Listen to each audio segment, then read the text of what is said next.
Hello students, welcome to Learn India Everyday platform run by Elcaro Career Institute। मैं doctor Manoj आपकी physics faculty complete solution of HC Verma की इस series में आपका स्वागत है। जैसा कि बच्चों आप जानते हैं, इस सीरीज़ में हम chapter number 8 work energy and power के एक्सरसाइज के क्वेश्चंस को लगा रहे हैं। मैं उम्मीद करता हूं कि आपको ये क्वेश्चन समझ में आ रहे होंगे।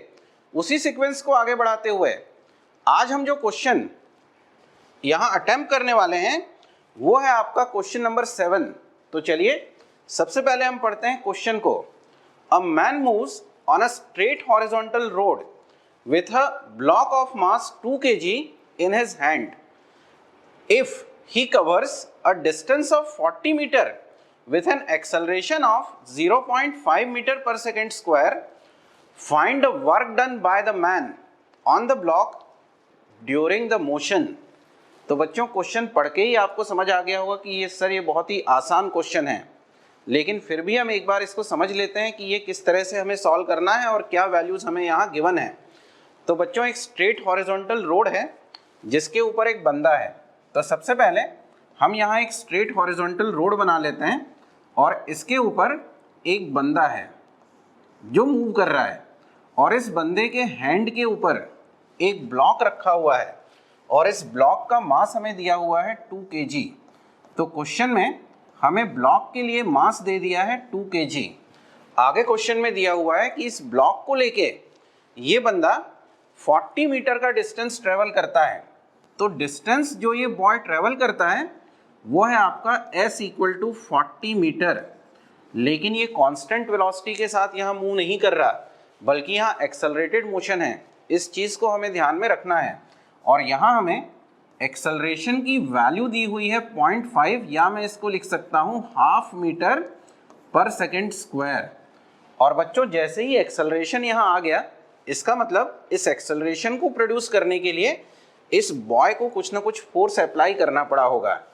तो सबसे पहले हमें यहाँ कैलकुलेट करना चाहिए उस फोर्स की वैल्यू, क्योंकि डिस्प्लेसमेंट हमें ऑलरेडी दिया हुआ है और हम जानते हैं कि अगर फोर्स और डिस्प्लेसमेंट हमें पता है तो वर्क डन निकाला जा सकता है।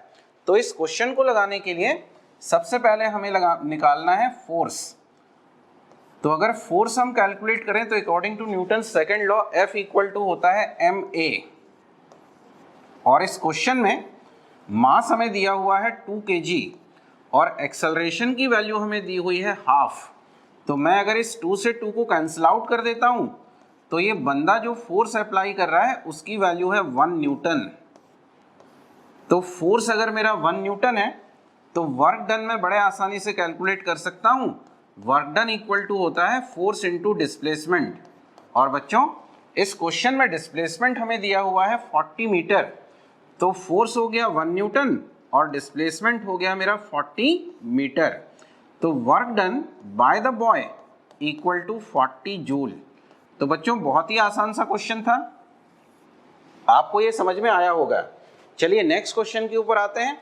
नेक्स्ट क्वेश्चन है हमारा क्वेश्चन नंबर 8। थोड़ा सा डिफरेंट पैटर्न का क्वेश्चन पढ़ते हैं। सबसे पहले क्वेश्चन को, क्वेश्चन में हमें दिया हुआ है a force F = A + bx acting on a particle in a x direction where A and B are constants. Find the work done by this force during a displacement from x = 0 to x = d। तो बच्चों इस question का जो pattern है, इस pattern को देख के ही हमें ये क्लिक करना चाहिए कि यहाँ मुझे जो फोर्स दिया हुआ है वो फोर्स मेरा फंक्शन है डिस्टेंस का। तो ऑटोमेटिकली हमारे दिमाग में फॉर्मूला आ जाना चाहिए कि सर ये इंटीग्रेशन वाले फॉर्मूले से सॉल्व होने वाला क्वेश्चन है। और यहाँ मुझे ये जो फंक्शन दिया हुआ है फोर्स का, ये दिया हुआ है A + bx और मुझे इसके कारण वर्क डन की वैल्यू कैलकुलेट करनी है। लेकिन जो वर्क डन मुझे यहाँ कैलकुलेट करना है वहाँ x की इनिशियल वैल्यू इस क्वेश्चन में मुझे दी हुई है कि x की इनिशियल वैल्यू 0 है, जहाँ से ये मूव करता है x = d तक।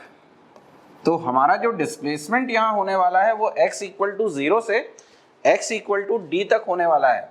और इस केस में मैं अगर वर्क डन कैलकुलेट करता हूं तो मेरे पास फॉर्मूला होता है integration of x equal to 0 to d f dx। तो अब अगर इस f की जगह मैं इस गिवन फंक्शन की वैल्यू को यहां पुट कर देता हूं तो मैं लिख सकता हूं integration of 0 to d f की जगह हम लिखेंगे a plus B X into D X. अब बच्चों इंटीग्रेशन हम ऑलरेडी सॉल्व करना जानते हैं, तो मैं अगर इस इंटीग्रेशन को सॉल्व करता हूं तो मैं लिख सकता हूं ए एक्स प्लस बी एक्स का हम इंटीग्रेशन करेंगे तो ये हो जाएगा बी एक्स स्क्वायर बाय 2, और हमें यहाँ इंटीग्रेशन की लोअर लिमिट दी हुई है 0 और अपर लिमिट मुझे दी हुई है d। तो अब अगर इसको मैं आगे सॉल्व करता हूँ तो सबसे पहले मैं x की जगह इस अपर लिमिट को पुट करूँगा तो ये हो जाएगा A D plus B D square divided by 2, और माइनस करके जब हम इस x की जगह इस लोअर लिमिट को पुट करेंगे तो ये हो जाएगा a into 0 minus b into 0 का स्क्वायर अपॉन 2। तो ये वैल्यू तो ऑलरेडी जो है पूरी की पूरी 0 हो जाएगी, तो हमारे पास वर्क डन इक्वल टू आ जाएगा A D plus B D square divided by 2। तो बच्चों इस तरह के क्वेश्चन में जहां हमें फोर्स जो है वो पोजीशन का फंक्शन दिया हुआ हो और उस पोजीशन की एक पर्टिकुलर रेंज के ऊपर मुझे वर्क डन कैलकुलेट करना हो, तो हम यहाँ इस इंटीग्रेशन वाले फॉर्मूले को यूज़ करते हैं और उस फंक्शन की वैल्यू को यहाँ पुट करके और हम सिंपल से इंटीग्रेट कर लें। लास्ट में हम इसकी रेंजेस लोअर लिमिट और अपर लिमिट को पुट करके हम सॉल्व कर लेंगे तो हमें वर्क डन मिल जाता है। तो उम्मीद करता हूँ कि इस सेशन में हमने जो दोनों क्वेश्चंस लगाए वो आपको समझ में आए होंगे। इसी तरह के कुछ और क्वेश्चंस को लेके हम फिर मिलेंगे, तब तक के लिए नमस्कार।